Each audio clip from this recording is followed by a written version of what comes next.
Teks eksposisi adalah sebuah karangan atau paragraf yang mengandung informasi atau pengetahuan yang mencoba digambarkan dalam bentuk yang padat, singkat, dan jelas. Struktur teks eksposisi terdiri dari 3 bagian. Yang pertama adalah tesis, yang kedua argumentasi, dan yang ketiga adalah penegasan ulang. Tesis adalah bagian teks yang berisikan pernyataan, pendapat, atau tesis sang penulis. Bagian ini juga biasa disebut sebagai bagian pembuka suatu eksposisi. Argumentasi. Argumentasi adalah bagian yang berisikan alasan yang dapat memperkuat argumen penulis dalam memperkuat ataupun menolak suatu gagasan. Penegasan ulang pendapat merupakan bagian yang berisi penegasan ulang pendapat sang penulis. Biasanya, bagian ini disebut dengan penutup atau simpulan. Pada bab ini, saya akan memberikan salah satu contoh teks eksposisi, dan saya akan membahas pandemi COVID-19 yang sedang berlangsung saat ini. Dan saya akan menuliskan strukturnya.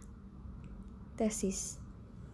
COVID-19 adalah sebuah penyakit atau virus yang melanda dunia saat ini, dengan jumlah korban jiwa yang tidak sedikit, melainkan mencapai ribuan orang. Penyakit ini dengan cepat dinyatakan sebagai sebuah pandemi. Pemberian status pandemi bukan tanpa alasan, karena penyebaran virus ini sangat cepat. Bukan hanya menyerang di negara asalnya, yaitu China, tetapi virus ini dengan cepat menyebar ke seluruh dunia. Argumentasi. Banyak negara telah mencatat adanya korban di tempat mereka. Contohnya Indonesia sendiri sudah mencapai 228.000 terkonfirmasi, dan yang meninggal dunia mencapai kurang lebih 9.100 jiwa. Dan bukan hanya di Indonesia saja, di negara lain pun banyak korban yang berujung pada kematian daripada sembuh dari virus itu sendiri. Hal inilah yang menjadikan virus ini begitu ditakuti. Salah satu hal yang turut berperan besar adalah gaya hidup masyarakat sendiri. Penegasan ulang. Gaya hidup yang kurang sehat dan tidak mengikuti anjuran kesehatan menjadikan virus ini menyebar dengan cepat. Oleh karena itu, penanganan virus ini harus dilakukan dengan cepat.